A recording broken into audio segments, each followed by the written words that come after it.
အားလုံးကိုမင်္ဂလာပါကဲအခုကျွန်တော်နဲ့အတူကြည့်ရှုမဲ့ဗီဒီယိုလေးကတော့ရှင်းအမားတာအမီတို့ရဲ့ဗီဒီယိုလေးဖြစ်ပါတယ်ဒီဗီဒီယိုလေးမှာကိုရီးယားစကားလေးနဲ့တာအမီပြောသွားတဲ့ဗီဒီယိုလေးကိုကျွန်တော်နဲ့အတူကြည့်မှာပါပြီးတော့ရှင်းအမားကိုကျွန်တော်လည်းအားပေးတယ်ပြီးတော့သူရဲ့ဗီဒီယိုလေးကြည့်တော့ဖြောဖို့ကောင်းတယ်ပြီးတော့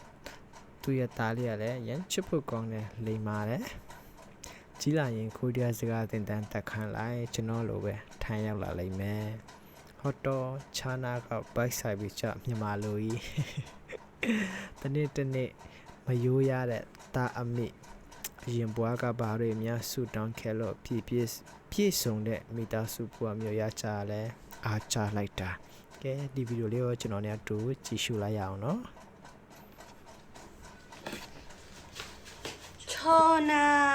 ကိုရီးယားဝတ်စုံနဲ့လား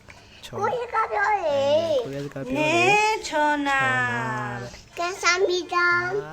ခန်းဆိုင်ရတာချောနာပိုက်စာဘီလာချောနာပိုက်စာဘီမမပိုက်စာနေရတဲ့နဲ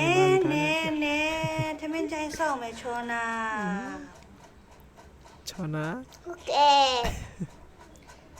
안녕하세요 안녕하세요ချာတတ်တယ်ပြီးတော့ 감사합니다 전하 감사합니다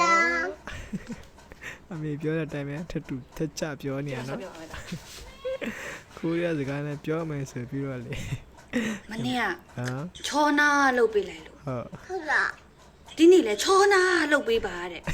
ဟုတ်လားဟုတ်တယ်ဒါပဲချောနာလုပ်မယ်ဆိုဟုတ်လားတဲ့ငါပြန်ပြောရလို့ခပြောဖို့ကောင်းတယ်နော်သူကကိုရီးယားစကားနဲ့ပြောမယ်ဆိုပြီးတော့မှလေအမေပြောတဲ့အတိုင်းပဲလိုက်ပြောရနော်감사합니다တဲ့